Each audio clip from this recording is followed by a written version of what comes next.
Why is India on number 2 in terms of hair transplant? कुछ centres doctor run centres होते हैं और बहुत सारे कमर्शियल सेंटर्स भी हैं, जैसे टर्की एक तरीके की मंडी है ट्रांसप्लांट की। Okay. तो वहाँ पर आप जैसे कहीं नए शहर में जाते हैं ना, तो वहाँ इस्तांबुल एयरपोर्ट पे जब आप उतरेंगे तो कई नए शहर में जाते हैं तो वो आपको बोलते हैं अरे वो टैक्सी आपको होटल दिखा देते हैं। वो आपको होटल नहीं है, अगर आपने टोपी पहनी हुई है अच्छा। तो हो सकता है वो आपको टोपी पहना दे लेके जाके कि किसी भी क्लिनिक पे हम आपको सर हेयर ट्रांसप्लांट दिखाते हैं। सो आपको अच्छा। इजीली वहाँ के फ्लाइट्स में आपको 25-30 लोग या मे बी उससे ज़्यादा आपको लोग दिख जाएंगे जिन्होंने कैप पहनी हुई है after transplant. Oh my God, Yes. really? जैसे वेगस में सब लोग कैसीनोज ही जा रहे हैं, वैसे Exactly. टर्की में सब लोग ट्रांसप्लांट के लिए ही जा रहे हैं। सो टर्की में क्या है कि एक मेजर शहर है जहाँ पर सब जा रहा है। India is much bigger than Turkey.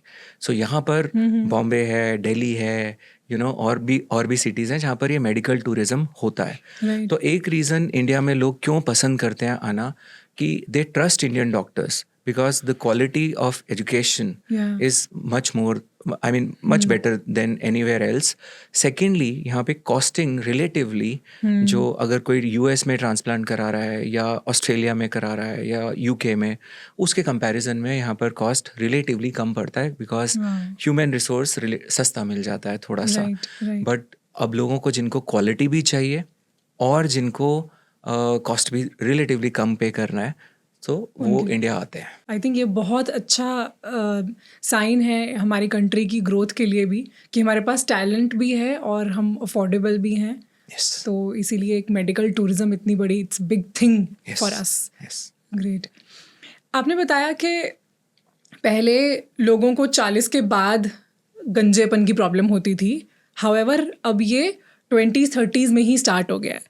और मैंने कोई स्टडी पढ़ी थी कि 50% जो मेन हैं वो मेल पैटर्न बॉल्डनेस को के शिकार होते हैं, उनको अफेक्ट करता है।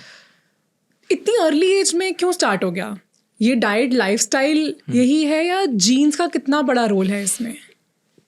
जीन्स का रोल इसमें रहता है, इम्पॉर्टेंट है। अगर आपकी फैमिली हिस्ट्री है तो ज़्यादा प्रोबेबिलिटी है कि आपके बाल गिरे। और अगर मैटरनल और पैटर्नल दोनों साइड पे आपकी फैमिली हिस्ट्री है तो आप डबल फंसे।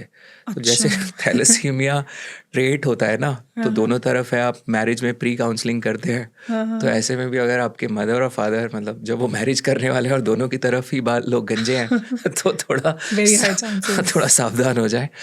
जोक्स अपार्ट, मतलब but yes it is possible, तो बढ़ जाता है। तो लाइफस्टाइल तो है ये सारी चीज़ें जो हमने डिस्कस करी। और जीन्स का एक इम्पॉर्टेंट रोल रहता है। टिपिकल क्लासिकल जो मेल पैटर्न बाल्डनेस है which is called androgenetic alopecia.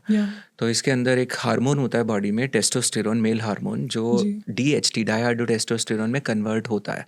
और यही रिस्पॉन्सिबल होता है for मिनिचराइजेशन of hair.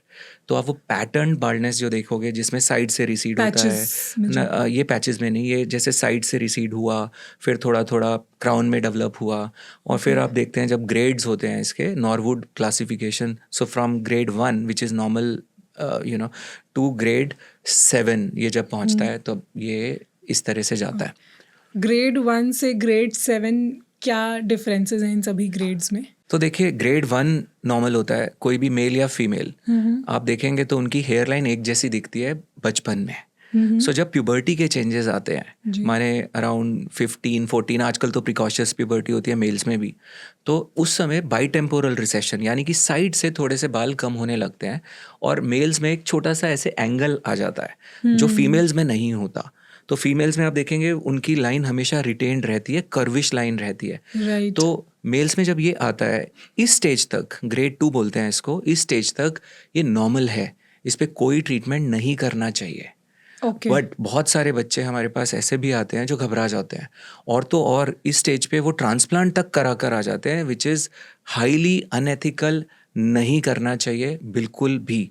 In fact I have a small story around this, my own experience when I was studying in medical college. मेरी as कितनी 19-20 रही होगी, तो मुझे भी ये थोड़ा सा साइड से बाल कम हुआ, मैं भी घबरा गया, और मैं अपने मेडिकल कॉलेज में मैंने दिखाया।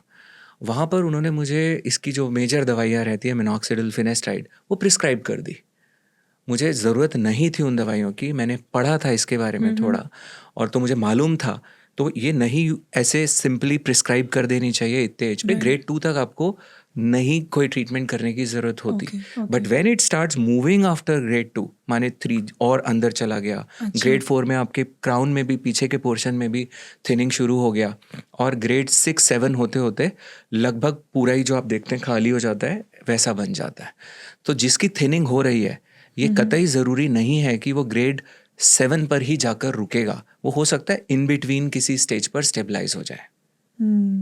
1 और 2 में कुछ करने की जरूरत नहीं है। 1 तो नॉर्मल ही है। अगर हो रहा है तो just accept it, it's normal, और ये बहुत कॉमन है। एग्जैक्टली ये ये जेनेटिक, नॉर्मल है, ये नॉर्मल है। ये नॉर्मल है। अच्छा, तो ये मेल्स में नॉर्मल है, मेल्स में नॉर्मल है, not in females. Not in females. Okay okay.